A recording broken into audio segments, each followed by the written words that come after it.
نستعينه ونستغفره ونعوذ بالله من شرور أنفسنا ومن سيئات أعمالنا من يهده الله فلا مضل له ومن يضلل فلا هادي له ونشهد أن لا إله إلا الله وحده لا شريك له ونشهد أن سيدنا ونبينا وحبيبنا ومولانا محمدا عبده ورسوله الذي أرسله بالحق بشيرا ونذيرا.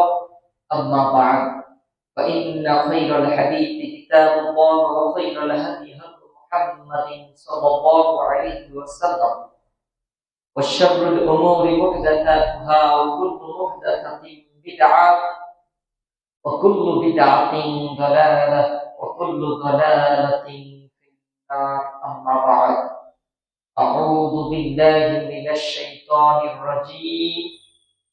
بسم الله الرحمن الرحيم. نحن نقص عليك نبأهم بالحق. عن سلمان رضي الله تعالى عنه قال قال رسول الله صلى الله عليه وسلم إن ربكم حي كريم يستحيي من عباده إذا رفع يديه إليه أن يردهما صفرا. আবু দাউদ 1488 নম্বর হাদিস। আলহামদুলিল্লাহ, সমস্ত প্রশংসা সমস্ত গুণগান আল্লাহ তাআলার জন্য, যে মহান রব্বুল আলামিনের অশেষ দয়ায় অশেষ রহমতে আমরা জুমার 2 রাকাত ফরজ সালাত আদায় করার লক্ষ্যে মসজিদে আসতে পেরেছি। সেই মহান স্রষ্টার প্রতি আমরা শুকরিয়া আদায় করছি, সকলে করছি আলহামদুলিল্লাহ। তারপরে তার হাবিব সর্বকালের সর্বযুগের সর্বশ্রেষ্ঠ মহামানব, বিশ্বের মানবতার শান্তির দূত, বিশ্বের বিশ্বস্ত বন্ধু বিশ্বনবী হযরতে মুহাম্মদুর রাসূলুল্লাহ আমরা সকলে করছি সাল্লাল্লাহু আলাইহি ওয়াসাল্লাম। সম্মানিত উপস্থিতি, আজকে আমরা কোরআনুল কারীম থেকে এমন একটা বিস্ময়কর ঘটনা জানার চেষ্টা করব, যেটা শুধু ইতিহাস নয় বরং ঈমান রক্ষার এক বাস্তব প্রশিক্ষণ। সেটি হলো আসহাবে কাহফের ঘটনা। আমরা হয়তো অনেকেই শুনেছি, তারপরেও আমরা আবারও জানার চেষ্টা করব। যত জানবো তত আমাদের জন্য ভালো হবে। এই ঘটনা এমন একটা ঘটনা, যেই ঘটনা সম্পর্কে স্বয়ং আল্লাহ তাআলা রব্বুল আলামিন ইনফর্ম করেছেন। সূরা কাহফের 13 নম্বর আয়াত। সম্মানিত দিনী ভাইরা আমার, রব্বুল আলামিন কোরআনুল কারীমের ভিতরে সূরা কাহফের 13 নম্বর আয়াতে বলেন, নাহনু নাকুসু আলাইকা নাবাউহুম বিল হক। আমি তোমাকে তাদের ঘটনা সত্যভাবে বর্ণনা করছি। সুবহানাল্লাহ। এখানে আল্লাহ তাআলা রব্বুল আলামিন কি বললেন? যে আমি তোমাকে তাদের ঘটনা সত্যভাবে বর্ণনা করছি। অর্থাৎ নবীজিকে বলছেন আল্লাহ যে নবী, আমি তোমাকে তাদের ঘটনা সত্যভাবে বর্ণনা করছি। তাদের বলতে আসহাবে কাহফের ঘটনা।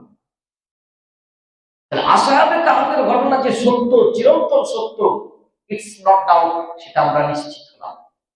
কারণ এটা সরাসরি আল্লাহ তাআলা বর্ণনা করছেন। তার কারণে এতে কোনো সন্দেহ থাকার কোনো অবকাশই নেই, সন্দেহই নেই। এখানে দেখেন, এই আসহাবে কাহফের ঘটনা আল্লাহ বর্ণনা করেছেন। এই আসহাবে কাহফের ঘটনাটা মাত্র কয়েকজন যুবককে কেন্দ্র করেই কিন্তু ঘটনাটি ঘটে।